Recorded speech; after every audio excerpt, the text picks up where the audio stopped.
Hey there, sports history fan. This is Ross Bliley, the host of the Pigskin Tales podcast. Are you looking for that perfect, unique gift for your sports-loving child or grandchild? Or maybe you're looking for one. Well, I got something very unique for you. It's a racket. It's the ultimate device for the ultimate fan. It's perfect for any time you need to make some noise. What it is a 7-inch compact megaphone. It's got 8 powerful adjustable LED lights, noisemakers. Plus, you can design it all you want to match your team's colors. So get on out there and let's get loud. Bring a racket to your next game or competition to cheer on your favorite team or athlete. To pick up your racket today, head to myracket.com. That's myrakeit.com. Now it's time to take a sports break, a look at sports history on a daily basis.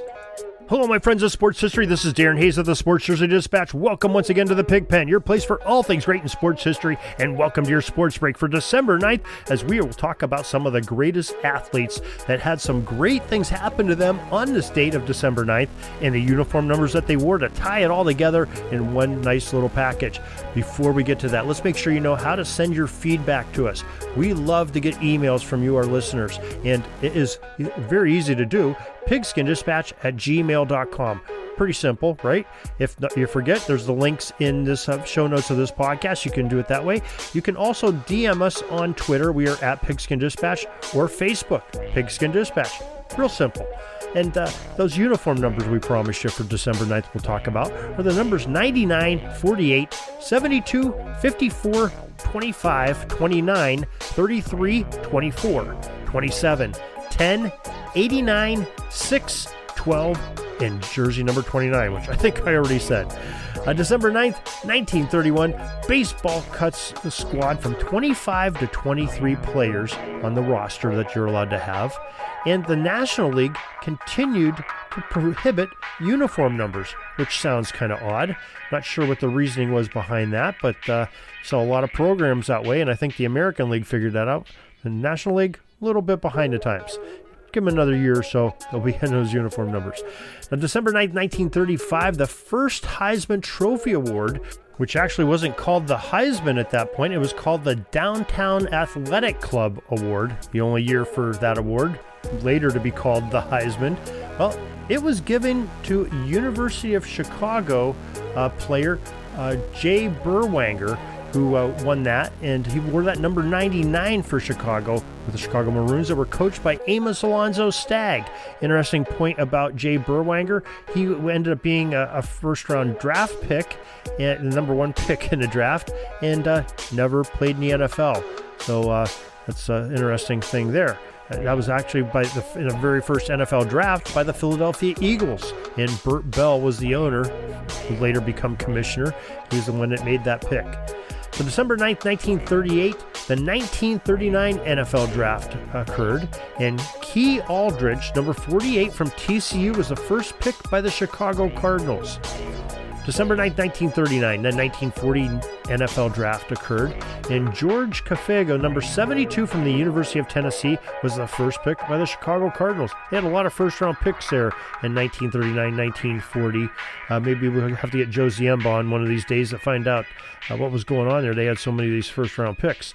December 9th, 1941, the 7th Heisman Trophy Award, Minnesota halfback number 54, Bruce Smith. Not the Bruce Smith that played for the Buffalo Bills, but this is another great gridiron star, Bruce Smith, that halfback, outstanding for the Minnesota Golden Gophers. Also had a great NFL career. December 9th, 1949, the NFL merged with the AAFC.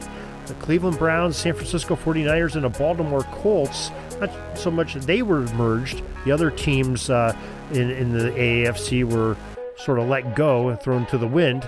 But those 3 teams joined the league intact, and the other teams in New York and Los Angeles are merged with existing units into what would become the NFL, or was the NFL. December 9th, 1973, the National Football League St. Louis Cardinals, number 25, Jim Bakken, kicked 6 field goals in a single game against the Atlanta Falcons. had to have a sore leg that day. Remember, you're not just kicking the field goal, you're also the kickoff right after that. So he was a busy guy that day. December 9, 1984, Los Angeles Rams number 29, Eric Dickerson, rushed for 215 yards for a season record of 2,105 yards on the ground. Pretty busy year for him. December 9, 1987, Boston Celtics legend number 33, Larry Bird, had his streak of 59 consecutive free throws end in a game played this day in 87. And on the 9th of December 1990, National Football League Giants of New York, number 24, Otis Anderson, became the 8th player to rush for more than 10,000 yards in his career. December 9th, 1992, the NHL's New Jersey Devils organization announced it would change its colors, that would be its jerseys too, to black, red, and white for the 92-93 season. December 9th, 1995, the 61st Heisman Trophy Award was won by Ohio State running back number 27, Eddie George. Would go on to play with the Tennessee Titans. I believe they might have been the Tennessee Oilers when he first came up. Speaking of Ohio State and Heisman's, well, December 9th, 2006, the 76th Heisman Trophy went to Ohio State quarterback number 10 with Ohio State, Troy Smith, who another great signal caller there for the Buckeyes. December 9th, 2013, Mike Ditka's number 89 jersey was retired by the Chicago Bears organization. In December 9th, 2017, the 83rd Heisman Trophy Award was won by Oklahoma quarterback number 6, Baker Mayfield. December 9th, 2018, the New England Patriots quarterback number 12, Tom Brady, broke Peyton Manning's record for the most touchdown passes in NFL history. He moved to 582 with 3 touchdown passes during a 34-33 loss to the win over the Miami Dolphins. The record includes touchdowns thrown in regular season and in the postseason, and we know that Tom Brady had plenty of those in both and still going strong. December 9th, 2018, Green Bay quarterback number 12, Aaron Rodgers, ended up breaking Tom Brady's NFL record with his 359th straight pass without an interception during the Packers' 34-20 victory over the Atlanta Falcons. He ended up finishing that streak with 368 in that game. It extended on into beyond that even. December 9th, 2021, the Chicago Blackhawks number 29, Marc-Andre Fleury, the great goalie, became just the 3rd NHL goaltender to reach 500 career wins in a 2-0 shutout over the Canadiens at Montreal. And that is your sports history for this December 9th. We're so glad that you could join us here for this sports break, just to take a little bit of time away from your normal day's activities and cover some sports history, have some great memories, and maybe have something to talk around the water cooler about with your buds. So, till tomorrow, everybody, have a great sports history day. We have a great offer on some free audiobooks that we're giving away this month through December 15th on Spies of the Sideline, the highest stakes world of NFL espionage by Kevin Bryant. He has given us 2 audiobooks to give away. We're going to do that by determining our listeners that are most loyal, people that are going to our newsletter the most often, signing up for our newsletter, emailing us, and DMing us on both Facebook and Twitter at Pigskin Dispatch on both of those. Also, we want to make sure you are aware that the hardcover copy of the Spies on the Sidelines, the high-stakes world of NFL espionage by Kevin Bryant is available as a great Christmas gift. You can buy it at Amazon, Barnes & Noble, Books A Million, and Walmart. And great stocking stuffer for that football fan in your life. Make sure you get a copy for Christmas today.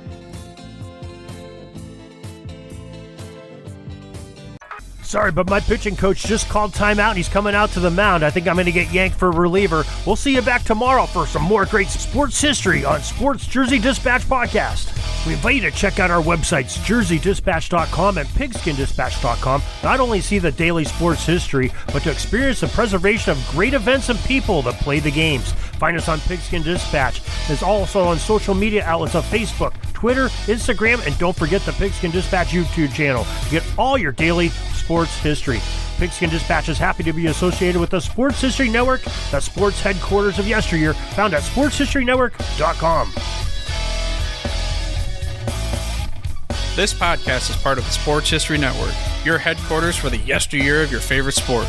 You can learn more at sportshistorynetwork.com.